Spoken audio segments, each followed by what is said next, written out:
जय श्री राम। धनतेरस पर्व की पौराणिक कथा।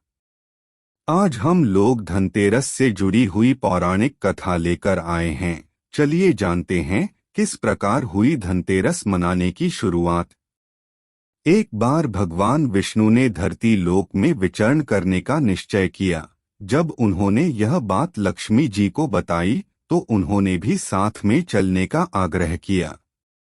तब विष्णु जी ने कहा कि अगर तुम मेरे साथ चलना चाहती हो तो तुम्हें मेरी आज्ञा का पालना करना होगा और मेरे कहा मानना पड़ेगा।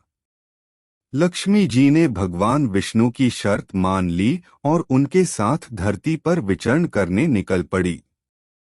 धरती पर पहुंचने के बाद भगवान विष्णु और लक्ष्मी जी एक जगह रुके और वहां विष्णु जी ने उनसे कहा कि मैं दक्षिण दिशा की ओर जा रहा हूं, जब तक मैं न आऊं तुम कहीं मत जाना। विष्णु जी के जाने पर लक्ष्मी जी के मन में यह जिज्ञासा पैदा हो गई कि आखिरकार दक्षिण दिशा में ऐसा क्या है जो स्वामी मुझे उनके पीछे आने के लिए मना कर रहे हैं। लक्ष्मी जी से रहा नहीं गया और अपनी जिज्ञासा को शांत करने के लिए वह भी विष्णु जी के पीछे पीछे चल पड़ी।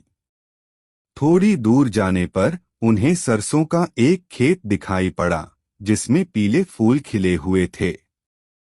सरसों के फूलों की सुंदरता देखकर माता लक्ष्मी मंत्रमुग्ध हो गईं और उन्हें तोड़कर अपना श्रृंगार करने लगीं। इसके बाद थोड़ा और चलने पर उन्हें एक गन्ने का खेत दिखाई दिया।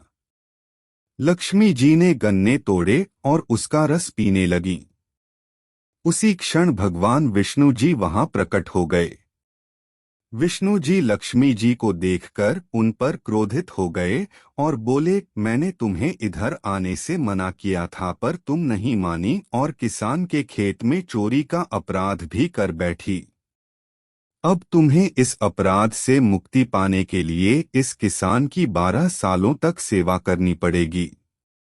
ऐसा कहकर भगवान उन्हें वहां छोड़कर क्षीर सागर लौट गए। इसके पश्चात लक्ष्मी जी उस गरीब किसान के घर में भेष बदलकर रहने लगीं।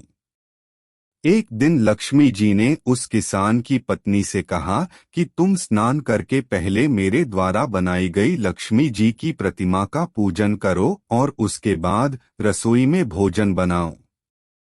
तुम पूजा में देवी से सच्चे मन से जो भी मांगोगी वह तुम्हें मिल जाएगा। किसान की पत्नी ने ऐसा ही किया। लक्ष्मी जी की पूजा के फलस्वरूप किसान का घर धन धान्य के परिपूर्ण हो गया। लक्ष्मी जी की कृपा से किसान को सभी सुखों और समृद्धि की प्राप्ति हुई। इस प्रकार किसान के 12 वर्ष आनंदपूर्वक कट गए। 12 वर्षों के बाद लक्ष्मी जी वहां से जाने के लिए तैयार हो गईं और विष्णु जी उन्हें वापस ले जाने के लिए प्रकट हो गए। किसान ने उन्हें भेजने से मना कर दिया। इस पर भगवान विष्णु बोले, इन्हें कौन जाने देना चाहता है, लेकिन यह एक जगह नहीं ठहरती। मेरे श्राप के कारण यह 12 वर्षों से तुम्हारी सेवा कर रही थीं और अब इनके जाने का समय हो गया है। किसान हठपूर्वक बोला कि मैं लक्ष्मी जी को नहीं जाने दूंगा। इस संवाद में लक्ष्मी जी किसान से बोली कि यदि तुम चाहते हो कि तुम्हारे घर में हमेशा मेरा वास हो तो मैं जैसा कह रही हूं तुम ठीक वैसा ही करना।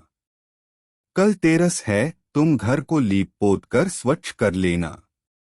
रात्रि में घी का दीपक जलाकर रखना।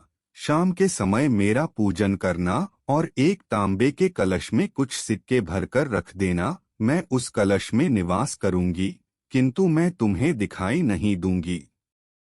इस एक दिन की पूजा से तुम्हारे घर में सदैव निवास करूंगी।